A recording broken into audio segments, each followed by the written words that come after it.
ছেলে মেয়ের গায়ে হলুদ দিচ্ছে, মেয়ে ছেলের গায়ে হলুদ দিচ্ছে, এবং হলুদটা এমন একটা ট্রেডিশনে আসছে। অনেকে ভাবে যে গায়ে হলুদ না হলে নাকি বিয়ে হয় না। অনেকে বলে কি তোর গায়ে হলুদ হয়নি, বলছে না তোর বিয়ে হয়নি, যা। এটা কিন্তু মারাত্মক লেভেলের জঘন্য অপরাধ, প্রিয় ভাইরা।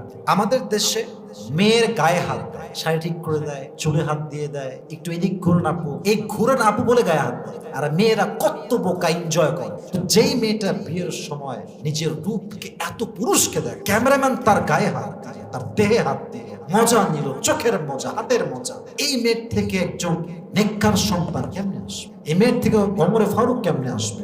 মুসলমানদের বিবাহে এমন কিছু কাজ যেগুলো চরম লেভেলে হারাম, বাট আমরা এগুলো করছি proudly. We don't have any kind of realization about it. কোনো অনুধাবনই নাই, ইচ্ছা মতো হারাম কাজ। 4টি হারাম কাজ আমি মেনশন করব, যে কাজ যখন আপনার বিয়ে হবে, আপনার বোনের বিয়ে হবে, আপনার ভাইয়ের বিয়ে হবে, অথবা আপনার ফ্যামিলির যে কারো বিয়ে হবে, আপনি ট্রাই করবেন যে আমাদের বিয়েতে, আমার পরিবারের কারো বিয়েতে এরকম কোনো হারাম কাজ আমরা অ্যালাউ করবো না। দেখছেন ইনশাআল্লাহ। কি কি সেই কাজ? এক, বিয়ের ক্ষেত্রে বড় একটি হারাম কাজ হচ্ছে বিয়ের আগে হলুদের ব্যবস্থা করা। গায়ে হলুদ বলে এটাকে চরম লেভেলের জঘন্যতা, এটা চরম লেভেলের খারাপ কাজ।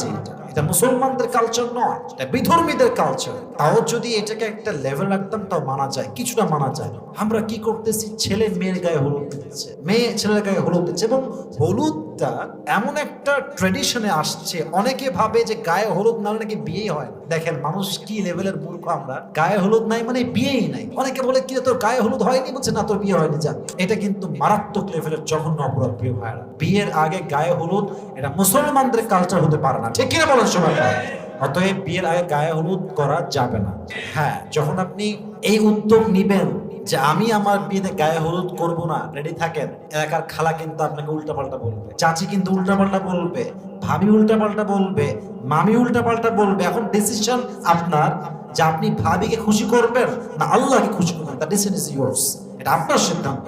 আমরা কি ভাবিকে খুশি করবো না আল্লাহকে খুশি করবো? বলেন সবাই, আল্লাহকে আমরা খুশি করবো। আমাদের সবাইকে গায়ে হলুদের ফিতনা থেকে হেফাজত করুন, সকলেই পড়ুন আমিন।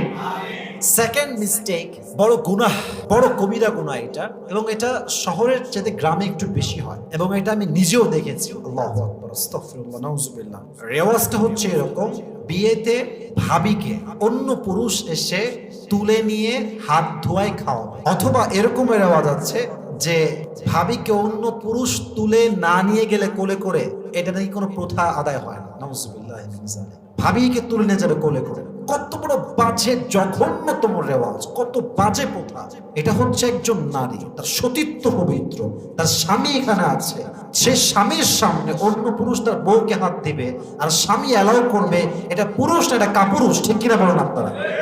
এই কাজটা করবেন না। নিজের বউ কেউ ধরবে, কারণ কেউ দেখতেও পারবে না। আমার বউকে আমি দেখবো, দুনিয়ার কেউ আমি ছাড়া গায়রে মাহরাম বউকে দেখার অধিকার রাখে না, ঠিক কিনা বলেন?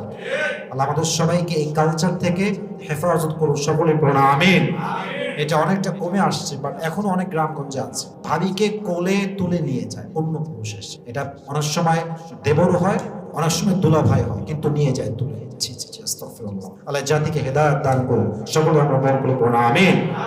3 নাম্বার মিস্টেক, যেটা খুব প্রাউডলি করা হয়, এটা হচ্ছে বিয়ের দিনে অথবা গায়ে হলুদে দেখবেন বেহায়ার মতো কিছু মেয়ে ছেলে একসঙ্গে মিশে ডান্স করে। আছে না, আছে না, আছে না?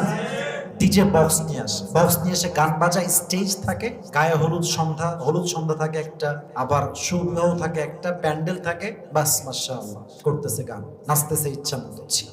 একটা পবিত্র কাজ, হালাল কাজ, আপনি শুরুই করছেন হারাম দিয়ে। এই বিয়ে আপনার কয়দিন ঠিক? এই জীবনের নেক্সট সন্তান আপনার কেমনে আসবে? আপনার বড় সতীত্ববান কেমনে হবে? রাত 2টা 3টা পর্যন্ত গান বাজছে, পাশের বাসায় অসুস্থ মানুষ শুয়ে আছে, ইচ্ছা মতো নিজে গান বাজাচ্ছে। মানুষের বদদোয়া নিয়ে জীবনে কোনো সুখী হতে পারে? আপনি যে গান বাজাইতেছেন রাত 3টা পর্যন্ত, পাশে একজন বুড়ি মহিলা শুয়ে আছে পাশের বাসাতে, ও যে বদদোয়া দিবে, বদদোয়া আপনার পরিবারকে ধ্বংস করবে, ঠিক কে বলেন যুবক ভাইরা?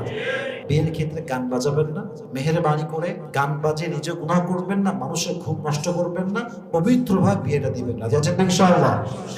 সর্বশেষ হারাম কাজ, এবং এটা শহরে গ্রামে সেম, একদম same, there is no difference, কোনো পার্থক্য নেই। সেটা কি? আপনারা সবাই একমত হবেন 100%। সেটা হচ্ছে, দেখবেন বিয়ের সময় জামাই এবং বউ এদের ফটো তোলার জন্য গায়রে মাহরাম পুরুষ যার কাছে যাওয়া জায়েজ নেই, যার সঙ্গে বিয়ে বসা জায়েজ, এমন পুরুষ বাহির থেকে ভাড়া করে এনে ক্যামেরাম্যান হিসেবে ইচ্ছা মতো বইয়ের ছবি তুলতেছে। ইভেন আমি নিজে দেখেছি এটা, আস্তাগফিরুল্লাহ। মেয়ের গায়ে হাত দেয়, মানে বইয়ের গায়ে হাত দেয়, শাড়ি ঠিক করে দেয়, চুলে হাত দিয়ে দেয়, একটু এদিক ঘুরন আপু, এই ঘুরেন আপু বলে গায়ে হাত দেয়। আর মেয়েরা কত বোকা এনজয় করে, বা আমার বিয়ের অ্যালবাম থাকবে, আই উইল এনজয় ইট, এটা আমি এনজয় করবো সারা জীবন। আপনি ছবি তুলেন দুই একটা স্মৃতি হিসেবে, দ্যাটস ফাইন, ওকে। বাট পর পুরুষ নিয়ে এসে গায়রা মাহরাম পুরুষ এনে বেহায়ার মতো ইচ্ছা মতো যে রূপ দেখাচ্ছেন, ছবি তুলতেছেন, ডাজন্ট মেক এনি সেন্স। এটা কি ইসলাম কেমনে অ্যালাউ করে? ইসলাম এটা কেন করে না প্রিয় ভাইরা? অতএব বিয়ের ক্ষেত্রে স্মৃতি রাখতে চাইলে আপনি নিজের বইয়ের ছবি যেটা তুলবেন, আমাদের বিয়ের স্মৃতি, ঠিক আছে, এটা করলেন, ঠিক আছে, কিন্তু বাহির থেকে পুরুষ নিয়ে এসে ইচ্ছা মতো ধুমাইয়া তুলতেছে, এটা বাদ দিলাম, এটাকে বাদ দিলাম। দেখবেন বউকে একটা চেয়ারে বসায় আর বাহিরে যত সালপাল যা আছে ইচ্ছা মতো ভাবি, আমাদের ভাবে, একমাত্র আমাদের ভাবে, তুলতেছে যার মতো ছবি। আস্তাগফিরুল্লাহ। এই ছবিগুলো ডে দিচ্ছে, ফেসবুকে দিচ্ছে, ভাবিকে সবাই দেখছে ধুমাই। তো যেই মেয়েটা বিয়ের সময় নিজের রূপকে এত পুরুষকে দেখে, ক্যামেরাম্যান তার গায়ে হাত দিয়ে, তার দেহে হাত দিয়ে মজা নিল, চোখের মজা, হাতের মজা, এই মেয়ের থেকে একজন নেককার সন্তান কেমনে আসবে? এই মেয়ের থেকে ওমরে ফারুক কেমনে আসবে? ওসমান গনি কেমনে আসবে? আবু বকর কেমনে আসবে? কেমনে আপনি আশা করেন? আল্লাহ আমাদের সবাইকে সমস্ত বিয়ের কালচার থেকে, যে বিয়েতে হারাম আছে, গান আছে, গায়ে হলুদ আছে, ডান্স আছে, পরপুরুষের ছোঁয়া আছে, এমন হারাম থেকে আল্লাহ আমাদের সবাইকে হেফাজত করুন। সকলে পড়া আমিন।